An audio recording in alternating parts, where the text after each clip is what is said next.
And thank you for the burden of prayer given unto you, many of you, for this unworthy vessel. ఈ యొక్క అయోగ్యమైన పాత్ర నిమిత్తమై మీలో అనేకులు ప్రార్థించే భారము కలిగినందుకై వందనాలు. And may Lord also give this evening some of you ప్రభు ఈ సాయం and to follow him, not disobey him. ప్రభు ఈ సాయంకాలం మీలో కొందరితో మాట్లాడి మీరు అవిధేయులు కాకుండా విధేయులై ఆయన వెంబడించబోతున్నాం. In his ways are past finding out. ఆయన యొక్క మార్గములు అతి గమ్యములై His ఉన్నవి. ways perfect. ఆయన మార్గములు పరిపూర్ణములు. They know the joy in the whole world to be compared to the joy of serving him and obeying him and doing his will. ఆయన సేవ చేయలేని సంతోషమును ఆయనకు లోబడేందును ఆయన యొక్క చిత్తం నెరవేర్చేందని సంతోషం కంటే మరి యొక్క సంతోషం లోకములో మరి ఒకటి లేదు. I do praise God for choosing me from mother's womb to be witness and mouthpiece. నా తల్లి గర్భము నుండి నేను ఆయన సాక్షిగాను ఆయనకు నోరుగా ఉండకై నన్ను ఏర్పరచుకునేందున నేను దేవునికి స్తుతి My చెల్లిస్తున్నాను. mother told me some many years ago చాలా సంవత్సరాల క్రితము నా తల్లి నాకు చెప్తూ వచ్చింది. that she was longing for a son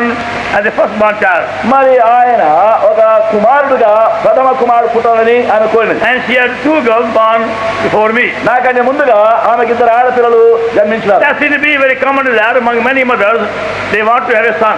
అనేక తల్లులలో అదొక సహజమైనటువంటి కోరికగా ఒక కుమారుడు కావాలని కోరుతుంటారు. My mother told me again, నా తల్లి మళ్ళీ నాకు చెప్పింది how many times she kept on making a vow, God may give her a son. అనేక పర్యాయములు ఆమెకు ఒక కుమారుడు కావాలని దేవునికి ఎన్నో ప్రమాణములు మొక్కుబడులు చేసింది. She knew how to pray also. ప్రార్థన చేసుకునేది కూడా ఆమె తెలుసు. Was a very godly mother.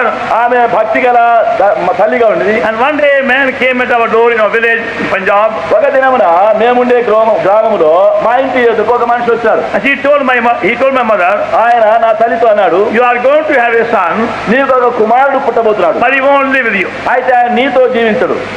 And she had fear all the time. ఆమెకు ఎల్లప్పుడూ ఒక భయం, I won't stay with them too long. నా చాలా కాలం మీతో ఉన్నాడు. They were so afraid even correct me or punish me. గనక నన్ను శిక్షించడానికి కానీ నన్ను ఏమైనా గద్దించాలంటే కూడా వాళ్ళకి చాలా భయం. You know, I never did anything wrong. If I remember to deserve any punishment.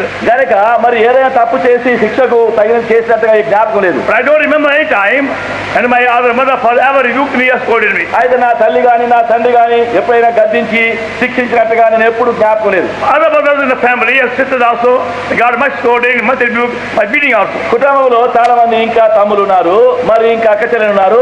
వారు ఎన్నోసార్లు గద్దించినారు, వారు ఎన్నోసార్లు శిక్షించినారు, ఎన్నోసార్లు కొట్టినారు. I don't remember any time. చాలా సార్లు I don't remember any time when my mother father ever scolded me or rebuked me or punished me. నా తండ్రి నా తల్లి ఎప్పుడైనా నన్ను గద్దించి నన్ను శిక్షించి నన్ను ఎప్పుడైనా అలా చేసినట్టు నేను ఎప్పుడు Because that fear they had. ఎందుకనగా ఆ భయం వాళ్ళు ఉండింది. The boy run away somewhere. ఈ పిల్లవాడు ఎక్కడైనా పారిపోతారు, He may leave us to become a sadhu or sannyasi and run away ఆయన somewhere. వదిలిపెట్టవచ్చు, లేకపోతే సాధుగా సన్యాసిగా అయ్యి ఎక్కడైనా వెళ్ళిపోతారేమో. Whatever I did, they never objected to me. కనుక నేను ఏది చేస్తే కూడా వారేం అభ్యంతరం చేయలేదు. Whatever I demanded, they never refused. నేను ఏమైతే అడిగినానో వారు లేదనలేదు. When my brother wanted anything, my father, నా తమ్ముడు ఏదైనా నా తండ్రి యొక్క అడిగితే he would never say yes. ఆయన ఇస్తానని చెప్పడు. Whether they wanted shoes or any clothes, anything else, వారి షూ అయినా గుడ్డలైనా ఏదైనా వస్తువులు పోయినప్పుడు they never got it for the first asking. గనక మొదటిసారి అడిగినప్పుడే వారికి ఇవ్వలేదు. They had to wait for my coming back home from the hostel.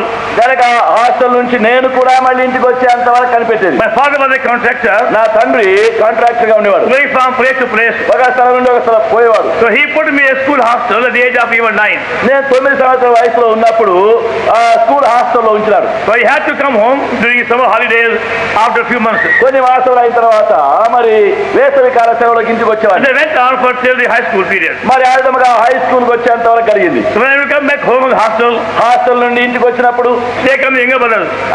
తమ్ముడు వచ్చేవారు. With all their list what they wanted. వారికి ఏమేమి కావాలో వస్తువులు అన్ని రాసేవారు. Some wanted shoes, some wanted some new clothes, some wanted some money for the books. కొందరేమో shoe కావాలనేది, కొత్త గుడ్డలు కావాలా, కొత్త పుస్తకములు కావాలా, వస్తువులు కావాలా. And speak to them very quietly. చాలా మౌనంగా మెల్లగా వచ్చి Please tell the father we want all these things. అంత నాయనకు చెప్పండి ఇవన్నీ నాకు కావాలా. If I would say, all you go. సరే నేను చెప్తే And buy for them. మరి పోయి కొనండి అని చెప్పేది.